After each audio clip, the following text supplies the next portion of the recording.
सेन को अंग, सेन यानी इशारा, सेन का अंग है। सदगुरु सुखराम जी महाराज ने दिन हो दिन हो दिन, आप सभी राम स्नेही भाई बहना ने राम जी राम, राम जी राम, राम जी राम।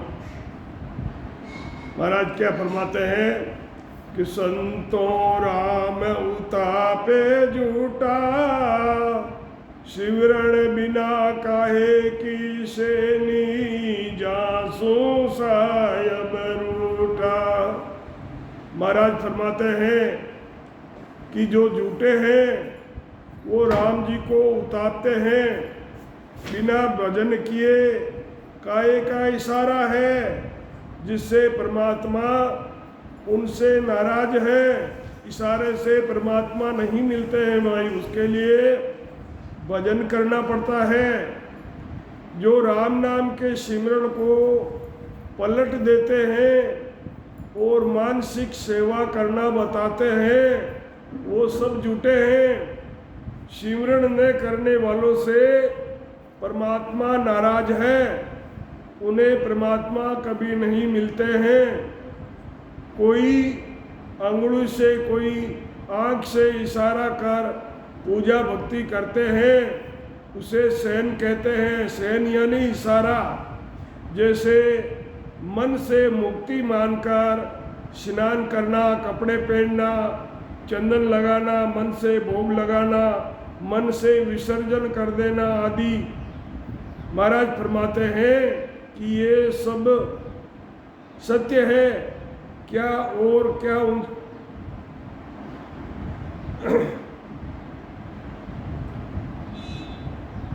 सत्य है क्या? और लगाना, मन से भोग लगाना, मन से विसर्जन कर देना आदि आदि। महाराज फरमाते हैं कि ये सत्य है। क्या और क्या उसमें मोक्ष हो जाएगा? ये सदगुरु सुखराम जी महाराज कहते हैं के खांड लेत है सब ही, मांगे आग घर लावे, कागद माय लिखी सोची जार, बाचा सुगम पावे। महाराज फरमाते हैं कि के दुकान पर जब सामान लेते हैं तो कौन सा सामान कितना चाहिए वो बता कर तुलवाते हैं। तो महाराज कहते हैं के खांड लेत है सब ही, मांग कर आग घर लाते हैं।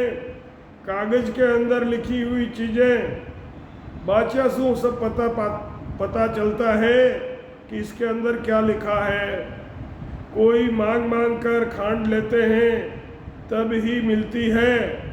जो कोई अग्नि दूसरों के घर से मांग कर लाते हैं, कागज में लिखी हुई सब चीज़ें मांगने से मिलती है, कागज में लिखने से नहीं मिलती है।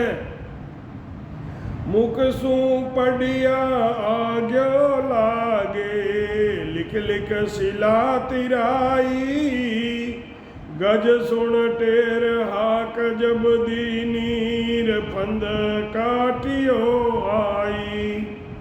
महाराज फरमाते हैं मुख से अग्नि का मंत्र पढ़ने से अग्नि प्रकट होती है।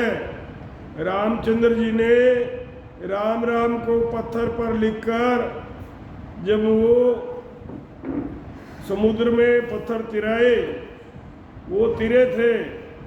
हाथी ने मुख से आराधना करी, निरंकार की टेर लगाई, रा रा रा रा रा, तब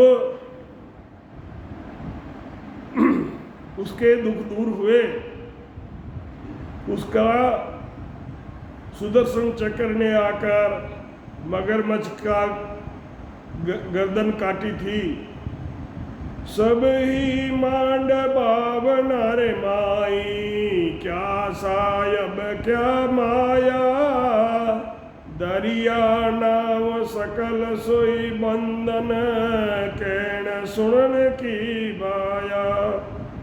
महाराज फरमाते हैं कि सब ही संसार 52 अक्षर के अंदर है। क्या तो साहिब या माया जितने नाम धरे हैं, जो हमारे बोलने में, कहने में, सुनने में आते हैं, वो सब 52 अक्षरों में ही है। जे कोई नाम सूरत में राखे, तो 52 के माई, चित मन सूरत पवन वे बेड़ा, जब लगे वो पद नाई। जो कोई नाम सूरत में रखता है वो भी 52 अक्षर में ही है। चित, मन, सूरत, श्वासा ये सब इकट्ठे होते हैं, तब तक वो उस पद में नहीं पहुंचे हैं। मन सुनाव सूरत में राखे, सो मुख सो क्यों नहीं कहिए, परण्या बिना नार होए बैठी, पीव सुख किम लइए।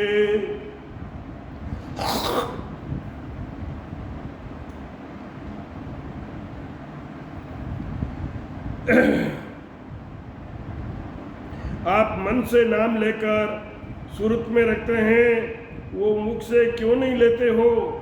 जैसे विवाह न करके मन से ही किसी की स्त्री बन बैठी हो, तो उसका पति का सुख उसे कैसे मिल सकता है?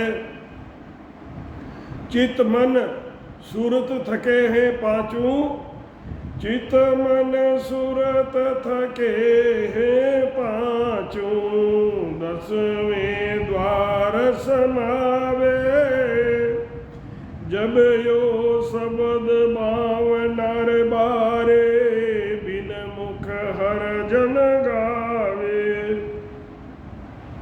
चित, मन, सूरत, शब्द और श्वासा ये पांचों थककर यानी पार ब्रह्म तक इनकी दौड़ है। इनके आगे सत शब्द और चेतन ब्रह्म 10वें द्वार में समा जाते हैं। जब इन शब्द को संत जन बिना मुख के बजते हैं, जब वे शब्द 52 अक्षरों के बाहर हो जाता है, वो फिर लिखने में, बोलने में, बताने में नहीं आता है, यानी रटना नहीं करते हैं। उस शब्द की रटना नहीं कर सकते क्योंकि वो शब्द बोलने में नहीं आता है। तो भी शब्द अंदर गरजता है, तो अपने मन से रटना बंद नहीं करनी है। श्वासा चलेगी तब तक चलती रहेगी, अपने मन से शब्द की साधना बंद नहीं करनी है। आप ही थके, शब्द अपने आप थकता है तो थकने दीजिए। 52 परे शब्द है सोई, सो हंग हम पायो, के सुख राम राम मुख रटियो, जदवा को घर आयो। महाराज फरमाते हैं कि 52 अक्षरों के आगे जो शब्द है वे सोहंग यानी ऊंसास के आने से सत शब्द मुझे मिल गया। महाराज फरमाते हैं कि जब मुंह से राम रटा, जब ही उस पद की मुझे प्राप्ति हुई। तन बिन मन दे आगताय, सो लायन लागे, खीर खांड मन खाए, जीम्या बिन भूख नहीं भागे। मेरी मन संजोग स्वाद नहीं पूत न जाया, निस दिन मही बिलोए, मन सूंगी नहीं आया। बिन बाया सुख राम कहर, कर सिन निपजे को, तो मुक्ति बिन भजन रे रजड़ सेन से हो। महाराज फरमाते हैं तन बिन मन से, हाथ तो चला नहीं रहा है, मन से आग लगाता है। ताइसु मन से जो आग लगाई है उससे आग नहीं लगती है। खीर खांड मन से खीर खांड खाता है तो महाराज फरमाते हैं कि खाए के बगैर, जीमिया के बगैर भूख नहीं जाती है, उसकी खुदिया लगी रहती है।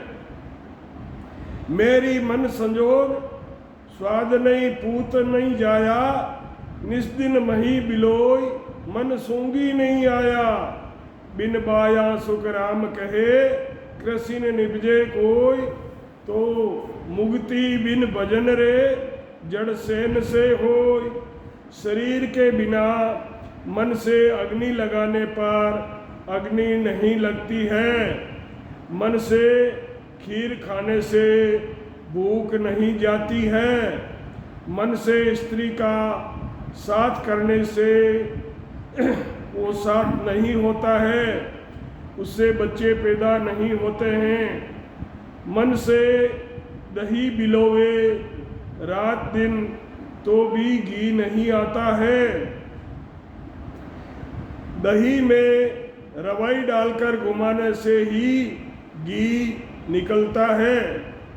बिना बाए हुए यदि खेती पैदा हो जाती है तो महाराज फरमाते हैं कि बीज तो बाया नहीं और मन से खेती की, और मन से की हुई खेती से बीज आ जाता है। तो महाराज फरमाते हैं कि मुक्ति भी बिना भजन के इशारे से हो सकती है। मन के इशारे से कुछ नहीं होता है, सब काम करने पड़ते हैं।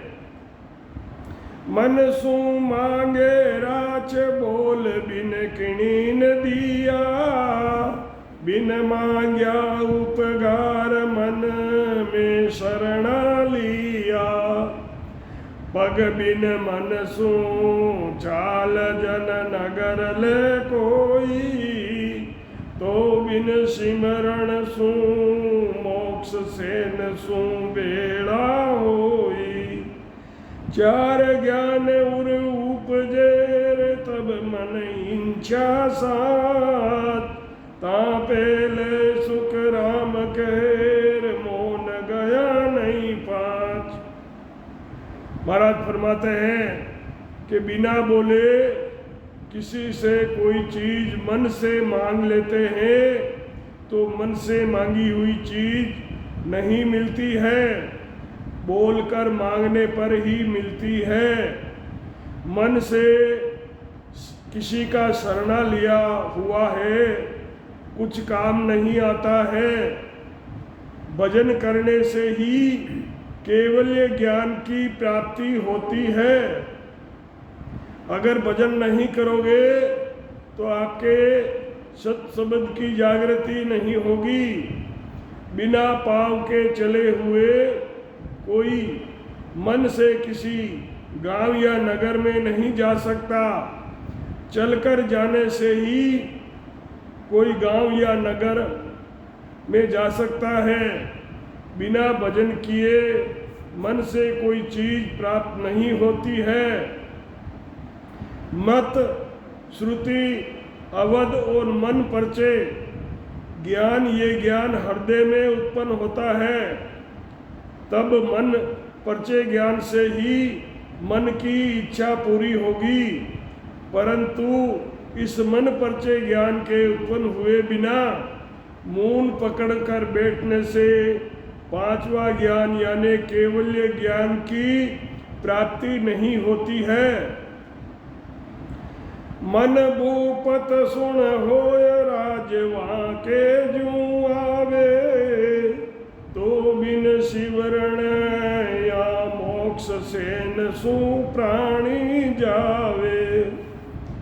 धन माया मन जोड़ दाम बोरे जुग कोई, तो बिन रटिया राम मोक्ष से न सू होई। मन सू जड़गी जानियार जो इमरत हो जाए। तो दुनिया सुख राम केर मरे न लूखो खाई। महाराज फरमाते हैं कि मन से राजा बनकर अपने मन से ही राजा बन गया तो क्या उसको राज मिल जाता है? ऐसे ही बिना सिमरण किए मोक्ष की प्राप्ति नहीं हो सकती है। यानी इशारे से प्राणी मोक्ष में नहीं जा सकते। मन से, धन से वे माया इकट्ठी कर जगत में बोरा बन सकता है, जो पैसे ब्याज पर लोगों को देता है। उसके बिना राम जी रटे इशारे से मोक्ष नहीं होती है। इशारे से मोक्ष नहीं होती है। मन से जल और घी अमृत जान लेने से यदि पानी का घी और अमृत हो जावे तो महाराज फरमाते हैं कि संसार का कोई भी मनुष्य लूखा नहीं खाकर मरेगा। अगर मन से पानी का घी बनता है तो फिर लूखा कौन खाएगा भाई? मोन पकड़ रे बेस राम मुख सू नहीं जावे। तो धरणे की रीत रीज नहीं मोक्ष न पावे। पौता की सुन साख कोई सिमरण तज दे। सो नर गया बिगूच नाम बिन पार नहीं ले। पाखा तो आई नहीं पग सू चल न जाए। पाखा तो आई नहीं पग सू चलियो न जाए। सो डूबो सुख राम केर गेर गंडकड़ा खाए। महाराज फरमाते हैं कि मौन धारण करके बैठ जाते हैं और मुख से राम जी का भजन नहीं करते हैं तो ये हमेशा की रीति है कि उसका न तो रीज मौज और न ही मोक्ष की उसको प्राप्ति होती है। जिन संतों को सिमरण करने से केवल पद आनंद पद की प्राप्ति हुई, उनकी शाखें सुन सुनकर भजन करना छोड़ देते हैं। वो मनुष्य बहक गए हैं, बेके हुए हैं। यानी भजन तो हर हाल में करना ही होता है। नाम का सिमरण किए बिना कोई भी पार नहीं जा सकता। पक्षी है, उसके पंख नहीं आए हैं। अभी वो छोटा बच्चा है, उसके पंख नहीं आए हैं और पैरों से वो चल नहीं सकता है और सोचता है कि मैं तो पक्षी हूँ। तो महाराज फरमाते हैं कि उसे बिना चले ही वो चल नहीं सकता है, उड़ नहीं सकता है। तो महाराज फरमाते हैं कि उसको घेर कर कुत्ते खा जाएंगे। आप फिरे बाजार भूप चढ़ गढ़ समावे। वासर बर सुन चाल आप सेरा में लावे। बुगही हुओ नाय चाल हंसा की काडे। गयो काग की भूल जीव सिर वीर तब ही बाडे। मुख सिमरण मत छोड़ जोर 10वें द्वार लग कोई। ओट कंठ सुख राम कहर गढ़ चढ़िया बंद होई। महाराज फरमाते हैं कि आप बाजार में फिर रहे हैं, राजा अपने गढ़ में महल में विराज रहे हैं। मन से उनकी बराबरी करने से राजा की बराबरी नहीं होती है। इसी प्रकार जो संत भजन करके गढ़ के ऊपर चढ़े हैं वो राजा के समान है। इधर उधर फिरने वाले गढ़ में यानी 10वें द्वार नहीं पहुंचेंगे। संत तो भजन करके ब्रह्मांड में पहुंच गए। उनको देखकर या उनके वचन सुनकर पहुंचने वाले पहले ही भजन करना छोड़ दिया तो सिमरण करने से भी जाएगा। जैसे काग से बुगला हुआ, काग से बुगला तो नहीं हुआ पर हंसा जैसी चाल चलता है तो वो अपनी चाल भी भूल जाता है और अपनी चाल भूल जाने से उसे काल खा जाता है। जैसे मनुष्य साधु तो बना नहीं और उस संत की चाल चलना चाहता है तो अपनी चाल भूल जाने से उसे काल खा जाता है। काग तो मनुष्य बुगला और उसकी चाल चलना चाहता है।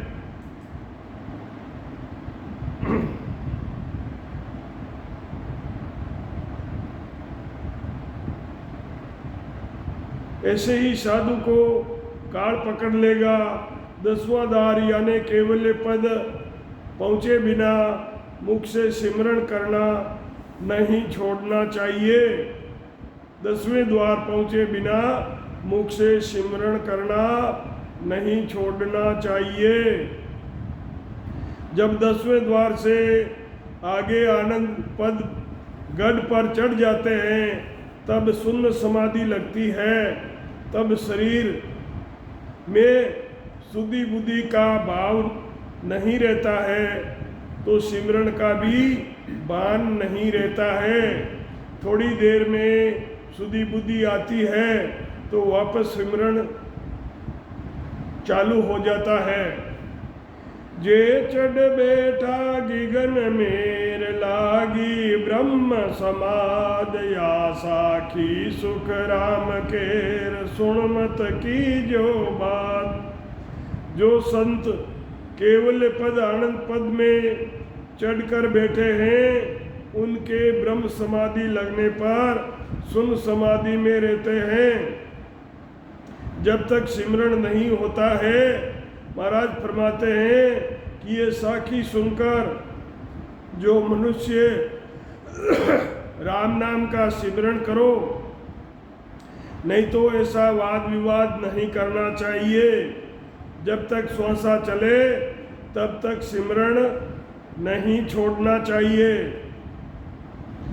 जैसो तेरो देश हेर तेसी दारो साख ऊंची सुख राम केर क्या ले सी सुन बाक। महाराज फरमाते हैं कि जैसा तुम्हारा देश है यानी कौन से देश में तुम्हारा ध्यान है, जहाँ पर तुम्हारा ध्यान चल रहा है यानी जहाँ भजन करके तुम वहाँ पहुँचे हो वहाँ तक की साखी धारण करो। तुम पहुँचे हो उससे आगे की कोई बात मत बताओ। जहाँ तक अपना अनुभव होता है वहाँ तक की बात करो। उससे आगे की कोई बात करना वो अपराध है।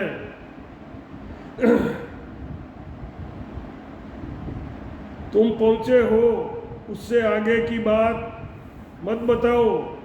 जिस देश में तुम पहुँचे ही नहीं हो तो उस देश की बिना पहुँचे बात करने से क्या फायदा होगा। साख उचाले देश की सुन मत भूलो कोई शिवरण कर सुख राम केर सुन से जाविद होई। महाराज फरमाते हैं कि जो ऊंचे देश में पहुंचे हुए हैं वो संत सता समाधि और शून्य समाधि का वो संत आनंद लेते हैं। उनकी साख सुनकर मन में गर्व मत करो। वो तो साखी सही बता रहे हैं, उसका वो आनंद भी ले रहे हैं, परंतु आपको वो अभी तक आनंद नहीं आ रहा है। तो महाराज फरमाते हैं कि उनके बराबर सिमरण करते रहो। भजन करते करते तुम्हारा भी सेज में ही वो ही विधि बन जाएगी। महाराज फरमाते हैं कि सम सिमरण करने से ही होगा, बिना सिमरण से कुछ नहीं होगा, कहीं नहीं पहुंचोगे।